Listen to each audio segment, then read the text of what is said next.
Hello and welcome back to a brand new video. My name is Tony King. I'm a photographer, and today I'm going to be going through some online photography advice. I've made a bunch of videos giving my own advice on photography and discussing various topics about photography. And if you're interested in that, make sure to subscribe to my channel and check out other videos. But anyways, today I want to see some advice from the internet and react to it, see if I can learn something, what I think about it. And I found these on Reddit under photography advice feeds. There's a lot of stuff that you can see on Reddit and on social media, that some that I'm like, this is good, some of which I'm like, not so good. So I picked out a few here that I'm going to talk about today. If you enjoy this video, let me know in the comments and I'll keep making different like Reddit style videos like this. I've done like hot takes, and this one is a little different. I'm doing advice. So let's go ahead and jump into it. Auto ISO, limited to whatever you're okay with manual shutter and aperture was such a moment for me. Throw in exposure compensation and it's amazing to me. Auto or program modes still exist. And I think what's really going down here is shooting in auto modes. Sometimes people are like, if you shoot auto, you're not a real photographer. You're not doing it right. And other people are like, just shoot auto ISO, shoot auto shutter speed, shoot whatever you want, even shoot autofocus. Some people hate autofocus. And here's the thing. It depends on the person, and it depends on how fast somebody can think, how dexterous they are with their fingers. It can totally depend on a lot of things. And it also depends on your camera and what you're actually like able to understand while looking at the image. On my first camera that I used when I started learning photography, I shot on auto. The only thing I did was change the aperture and the focus. I don't actually own any autofocus lenses for my photography, so I've never actually shot autofocus photography. I've only ever shot manual, and I quite enjoy it. It feels very tactile. It's something that I just wanted to do. But everything else, the shutter speed and the ISO and all that, completely automatic for a long time. And move your camera to a darker space and suddenly the screen gets a little brighter and it's doing all the work for you. I didn't know what was changing the ISO, the shutter speed. I didn't know any of that. So, but I wanted to start taking photos and just go ahead and start taking them without having to learn everything. So yeah, auto did help me a lot, definitely, as I was learning. Then I got a new camera, the Olympus EM1 Mark III, and I put it straight to auto. It wasn't really working out for me. I was like, wait a minute, this is not how I want my photos to look. So I started mapping out the dials for my shutter speed, my ISO. I still changed my aperture and my manual focus on the lens. And suddenly I'm an only manual photographer and I'm doing everything manually. And that doesn't make me any better than anybody else. This is something that I enjoy. I'm very good with my hands. I grew up playing violin. I'm very dexterous with my hands. I can do a lot of things at once and not really lose the moment in my head. So that is a particular skill that I'm glad that I can do. Not everybody can, and not everybody wants to. I really wanted to, and some people just don't want to take the time for that, or they want to spend more time making the composition better or whatever it might be. So don't gatekeep what's a real photographer or anything based off like auto ISO or program features. Use auto ISO. That's a great advice, especially for starting out. I definitely used a lot of automatic features when I was starting out, and it helped me get to where I am today. And it's awesome. I'm an outdoor hobbyist photographer with 20 plus years of experience. My revelation moment was realizing that you must see the pictures when you're looking at the viewfinder and not the scene before your eyes. The scene may be breathtaking, but the picture may fail to produce the same feeling. Seeing what you will get and how it does or does not express the mood almost instantly resulted in much better composition and fewer photos. Fascinating. I think we've all gone to like a nice scene or scene like, I really want to take a photo of this. It looks so cool. Then you bring the camera to your eye and you're like, wait a minute, the photo's terrible. It doesn't look good. One thing that I often run into with that is like trees or like an urban like landscape. I'm like, wait a minute, I don't want to like my eyes isolating all the background, but I can't really get rid of this like very busy background in the photo and it's making it a mess. And in reality, I think this is a very cool subject.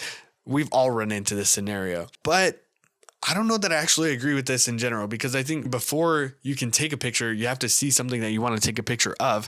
And that inherently comes from being very attentive to the scene around you before using your eyes. I think one of the awesome things of photography is that it makes you notice more things and more often, and smaller things, bigger things, just makes everything a lot more noticeable, right? So I don't necessarily agree with this. I think a better way to talk about this is knowing how your eye and what you're going to see through the viewfinder with your particular lens, knowing what it's going to look like when you bring the camera to your eye through the viewfinder based off what you're actually seeing through your physical eye. I think that's what you really need to learn.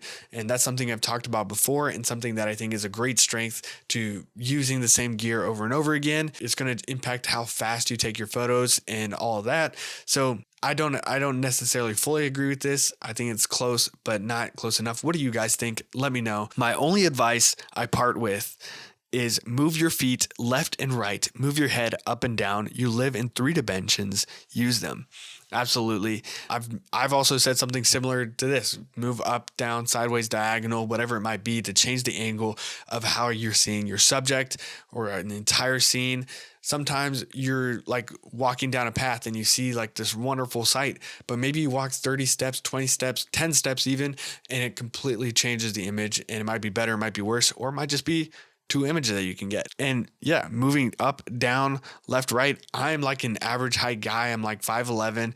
And so everything I see is from the average height of just a regular guy, at least in the US. And so sometimes I do need to crouch down. I do need to like edge up or like look more up or angle myself up and down, whatever it might be, to get something slightly different. That's not just a matter of fact, like this is how the world is type of image that sometimes you want, but other times you don't. And if you feel like all your images are the same as somebody else's or the same as from one to the other, really just move around the image and see how the lighting is changed, how the composition is changed, and there you go. Be ruthless when culling your photos. You want one exceptional photo, not 10 very good photos. My goal when I do a 3 to 5 day shoot where I will shoot 4,000 to 10,000 photos is to come back with 2 award winners and 3 to 5 portfolio worthy photos. Man, 2 award winners in 3 days, that's crazy. I don't agree with this at all, actually. I've made a video talking about why quantity is better than quality sometimes, but also like 10 very good photos. Who doesn't want 10 very good photos? And who doesn't want 1 exceptional photo? Sure, but you could have 11, you could have 12, you could have 20. I mean, maybe something I can take from this is that I do overshoot. And sometimes I think one thing that happens, and I've experienced this when I'm doing film photography, which feels a little bit more precious, is that I want these photos to be good, right? I'm aiming for the exceptional, the very good photos.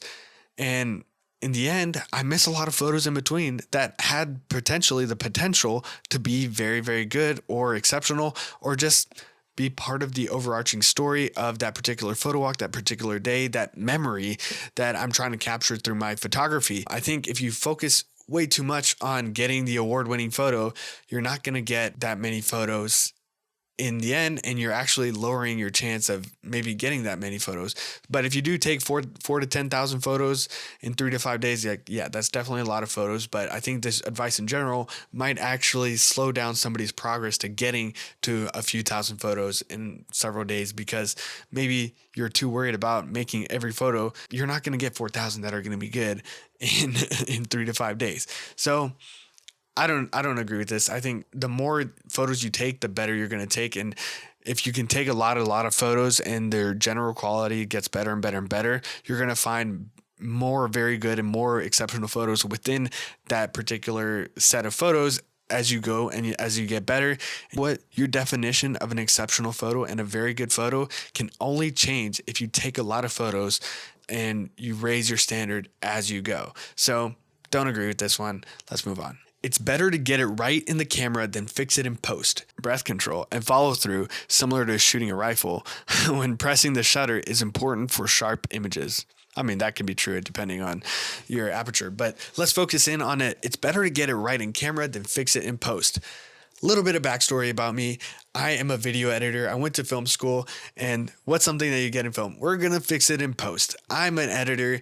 I get a lot of having to fix it in post in my day-to-day life. And that's life. Actually, one of the main reasons that I think I really enjoy photography, that it's another visual art format, but where the main important thing comes from the camera, and I don't have to just fix it in post. I edit all of my photos, of course, and I can really make them better and better and better in the computer while I'm editing them, but it's got to start from the camera. And that's again, like something that really appealed to me from photography versus what I do for my work is that I really have to get it right in the camera and not have to like everything fix it later. Like that's the separation between my work and my passion with editing and photography anyway. So absolutely learn how to use your camera, learn how to expose right, learn how to get everything in focus and do your shutter speed, your ISO, whatever it might be, and your white balance. Can't stress the importance of white balance as a photographer. It can totally change what you do. I love to get it right and then mess with it just a little bit in the camera to get my own little color temperature going. So learn how to use your camera, try to get it right there. You can obviously fix it up and make it a little bit better in post for sure, but an amazing photo is going to have to be at least pretty darn good in the camera to begin with. So that's that. If you enjoyed this sort of video where I'm going over like more positive type things about photography, like advice, let me know in the comments. What did you think about these different pieces of advice and how did you react to my take on them? I'd love to have a discussion in the comment section. If you have advice, let me know in the comments and maybe I'll make a video talking about that too. So please stick around for more videos about photography where I share my own work, where I discuss my own advice, my own ideas on photography, and a variety of things all around photography, going on photo walks, aesthetic, relaxing, whatever it might be. If you enjoyed this video, stick around for that. Subscribe to my channel. I've been Tony King. I'll see you in the next video. Peace.